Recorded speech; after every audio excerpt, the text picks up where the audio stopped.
Why, stap me, sir, thou'rt the very scoundrel of a knave. And if thou continuest in thy recalcitrance, why, I might flick thee with my perfumed kerchief, or at the very least, I shall mightily consider doing so. So there, what sayest thou to that? Get fucked, you mincing pansy. Oh, that's so strong and naughty a word. Therefore, sir, prepare thyself for our most fiercest response.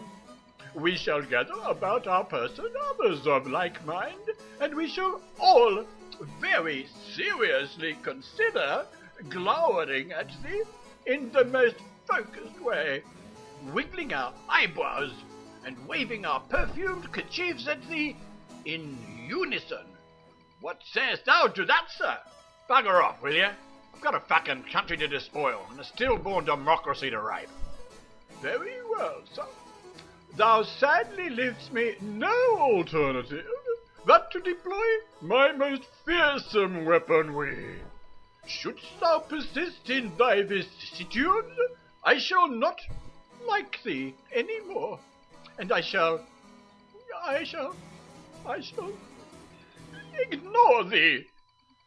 Yes, sadly, foreign ministers and presidents the world over are collectively shaking their scented ruffles at the insane Burmese generals, or are forming a committee to discuss considering doing so. There has been a veritable chorus of condemning, regretting, dismay expressing, ambassadorial calling in, message sending and outrage huffing, done with all the dramatic impact of the flourish of an embroidered hanky. It is, of course, a white hanky on a stick.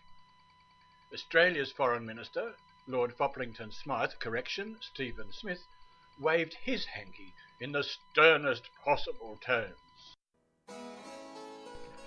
Australia will now consult closely with the international community, including the United Nations and Australia's ASEAN partners, on the need to put even more pressure on the Burmese regime to move down the path of democracy. Australia maintains financial sanctions against the Burmese regime. Do you understand how grateful you ought to be for the Burma-facing glowering of the Australian government? Do you have any idea of the powerful effect these sanctions have already had?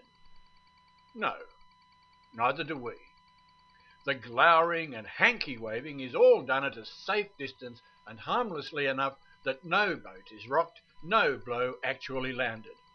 Only the perfume of our sophistication wafts gently up the nostrils of the madmen of Myanmar.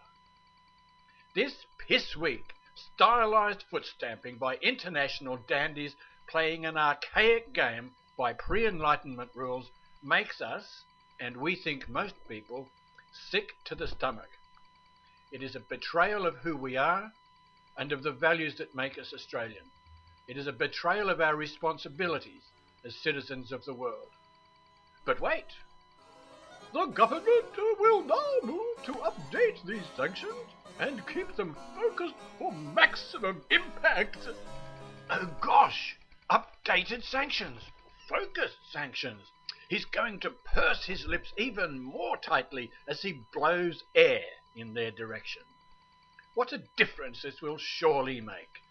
What do you get when you multiply an impact of 0 by 100? That boy in the back, Foplington Smythe? That's correct. 0. All of this pompadoured, powdered, pantalooned, silk-stockinged posturing has had exactly no effect whatever. More of the same will gain even more of the same. Nothing.